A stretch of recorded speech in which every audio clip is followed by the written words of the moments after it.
If data management is slowing down your business, you need the Intuit ERP. If one entity is here, and one here, and one here, and one here, you need the Intuit ERP. If scaling your business feels like starting over, you need the Intuit ERP.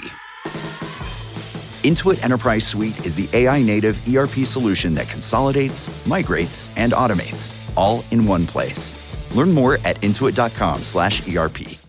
Good morning, it's Monday, March 16, and this is the Brussels Playbook Podcast.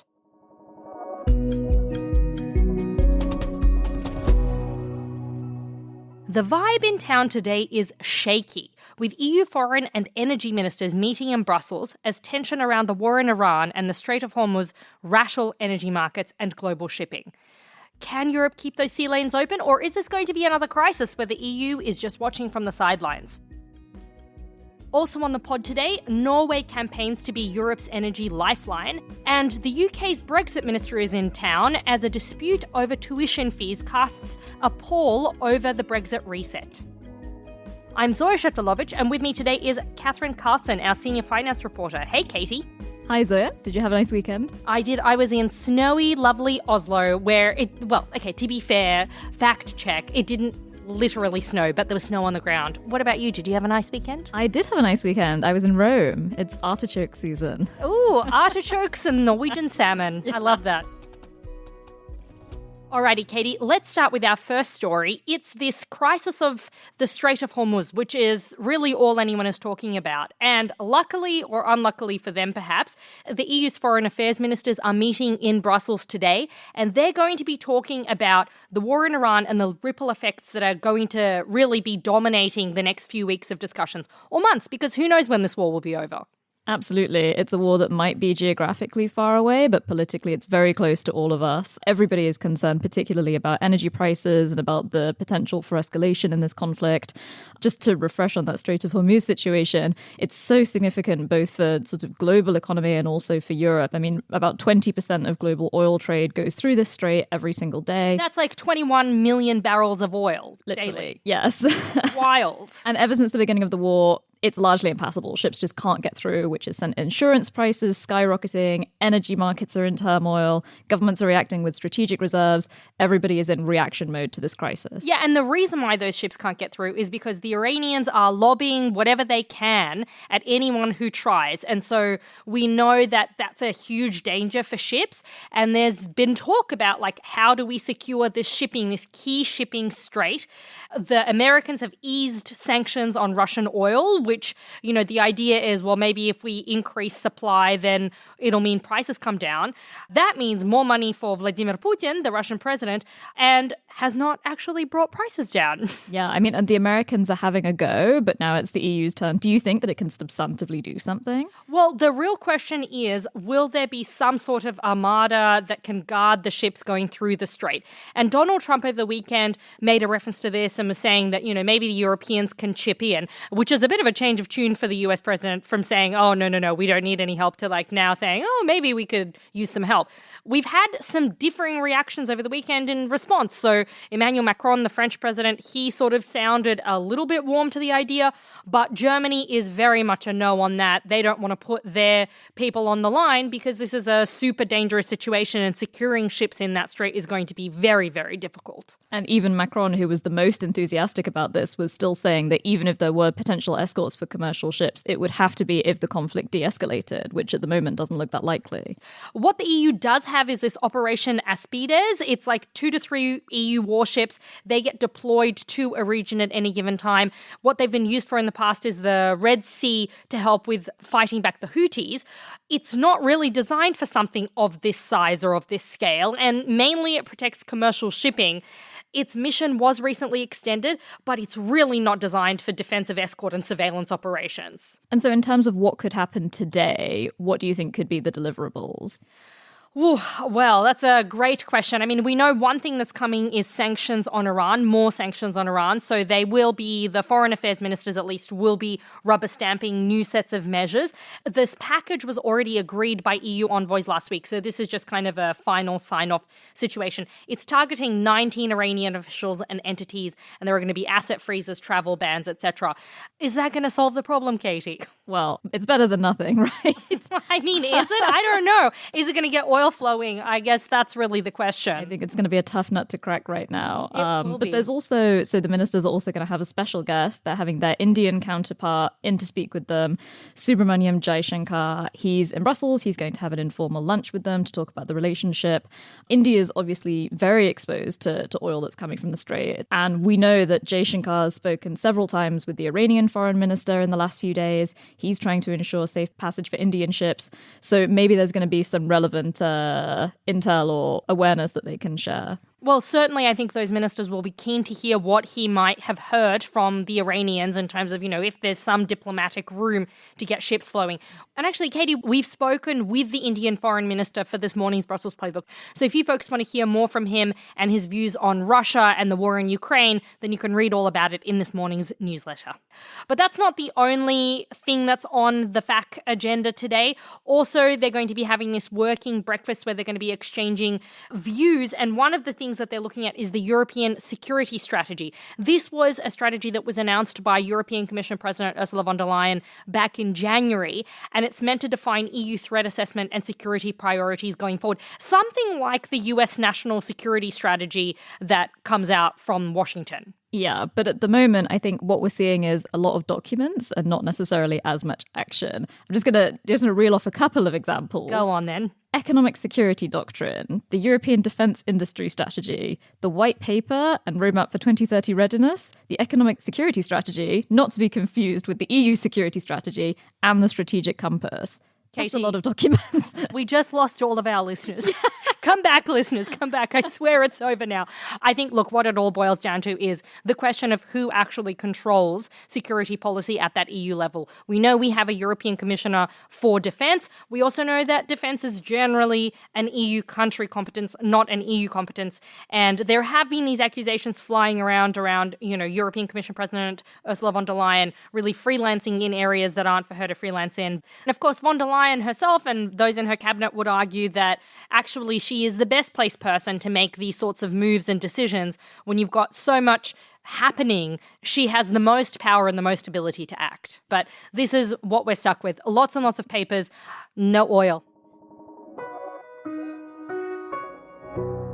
Okay, Zoya, our second story today is actually very connected to what we've just been talking about. You've just come back from Norway. You just came back yesterday. And what you reported from there is that Norway is now pitching itself as the energy lifeline for Europe, now that the war in Iran is showing Europe's vulnerability when it comes to energy. So first of all, how was Oslo? It was a delight. It was super interesting. So I was there for this Offshore Norway conference, which is a conference where all of the oil and gas industry gets together once a year in Norway. And they get together to chat about various issues. They talk about, increasing exploration in various parts, how to do it ecologically. They talk about EU legislation. So Norway famously is not a member of the European Union, though it is a member of the European Economic Area. So they have to absorb a lot of EU laws. So it is a pretty key conference that they have every year. And this one was particularly key. The topic of the day was really the question of how to increase reliability of supply of oil and gas to Europe. And that was really the message that the Prime Minister gave. Norway is a reliable partner. European Union, don't go making us shut down our Arctic drilling because we're really good for you. And Norway has become a much more significant partner in terms of energy since Russia invaded Ukraine back in 2022, right? It's replaced Russia as the largest pipeline gas supplier to Europe. It provides around a third of the EU's gas imports, and almost all of its gas and oil exports go to Europe. Yeah, the Norwegian energy minister sat down with me for an interview, and he said almost all, like 90 to 95% of our gas and oil goes to Europe. That's what we are producing. But the flip side of it is that essentially at the current rate of extraction, Norway said they cannot actually up their supply to Europe. All they can do is essentially invest in new exploration, and that might increase supply, but they're currently at the highest level they possibly can get. So this isn't going to necessarily help with the current crisis. And the argument also was, look, we know fossil fuels are not the fuels of the future. We know that we're phasing those out. We want to phase those out. But in the meantime, those needs exist. And rather than get your oil and gas from dictatorships, maybe you should get it from a friendly democratic country like Norway. That was really the message as well. It's very optimistic that they're already thinking about the next crisis. I mean, what kind of developments are they talking about? Did you get much intel on that while you were up in Norway? This is the real key thing here, is that today there's actually a consultation that is closing on Arctic fossil fuel extraction. Basically, there is this move from the EU to place a moratorium on any extraction from the Arctic.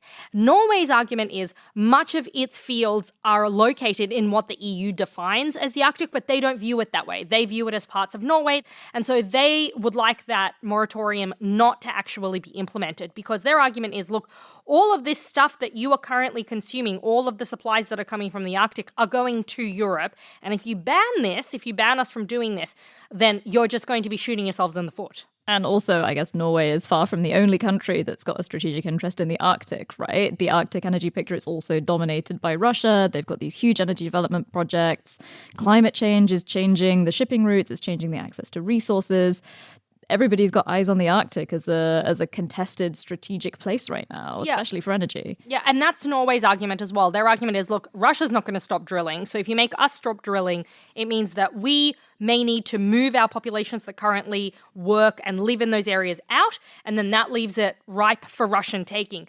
So there was also actually, while I was in Oslo, this meeting of all of the Nordic prime ministers, as well as the Canadian Prime Minister Mark Carney. They were all in town. They've kind of got this like club of small powers that are banding together to try to answer this moment we find ourselves in, where there are these giant powers like the US and China swinging their unmentionables around on the global stage. And they were really making this point of like, listen, we are democracies. We're the good guys. Let's band together. Let's look at our Arctic strategy. Let's figure out how we're going to defend this area. And also, let's be stronger as a group. And Mark Carney's almost become a kind of standard bearer for this, right? I was in Davos where he made his famous speech about the middle powers needing to work together and pushing back against Donald Trump. So, I mean, like, how influential has Canada been to all of this? Huge. And that speech came up again, you know, in this press conference that they had on Sunday morning. They got asked about this speech again.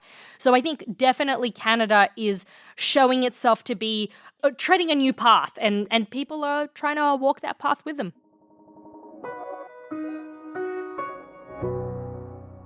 For our third story today, it's one close to your heart, Katie. It's about British tuition fees.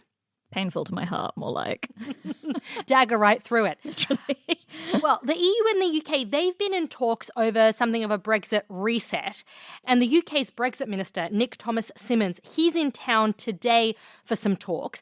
The problem is they want to finish these negotiations by the summer, but there is a dispute over tuition fees that's standing in the way. Yeah, absolutely. So if you remember, or if you have friends who studied in the UK before Brexit, like I do, everybody used to pay the same, whether they were UK or EU. We all paid about $9,000 a year. After Brexit, that changed, and the fees were massively jacked up for the EU students. It could be anything up to about $60,000 a year. And we're talking pounds. Pounds, more than euros, which was very exclusionary. It meant that UK students and EU students were not on a level footing anymore in terms of who was able to afford to go to university in the UK.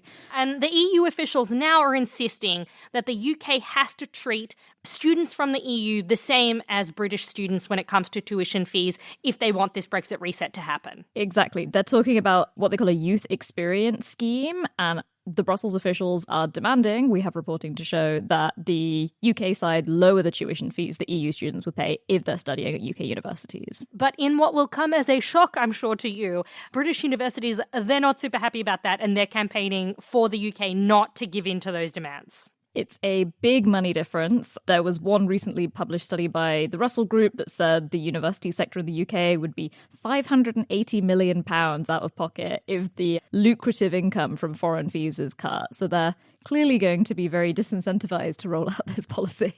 Yeah, that's a fair few pounds, Katie. Well, look, this one is going to run and run because it doesn't sound like anyone wants to give up. Can chew this over at my university reunion in the UK next week. Oh, go on then. What year is it? I went before Brexit. Let's just leave it at that. All right, Katie, before we go, there's a fun birthday shout out today, which is quite apt. We talked about Norway and Canada today, and you'll never believe it because the Canadian Prime Minister Mark Carney turned 61 today. And also the former Norwegian Prime Minister, current Norwegian Finance Minister, Jens Stoltenberg, he's turning 67 today. Happy birthday, both.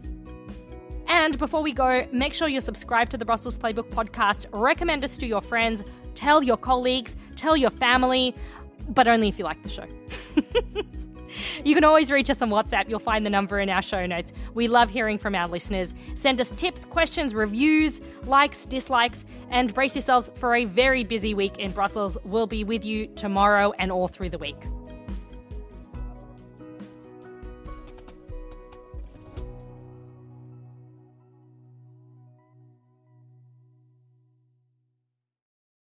It's tax season, and at LifeLock, we know you're tired of numbers. But here's a big one you need to hear. Billions. That's the amount of money in refunds the IRS has flagged for possible identity fraud. Now here's another big number. 100 million. That's how many data points LifeLock monitors every second. If your identity is stolen, we'll fix it guaranteed. One last big number. Save up to 40% your first year. Visit LifeLock.com/podcast for the threats you can't control.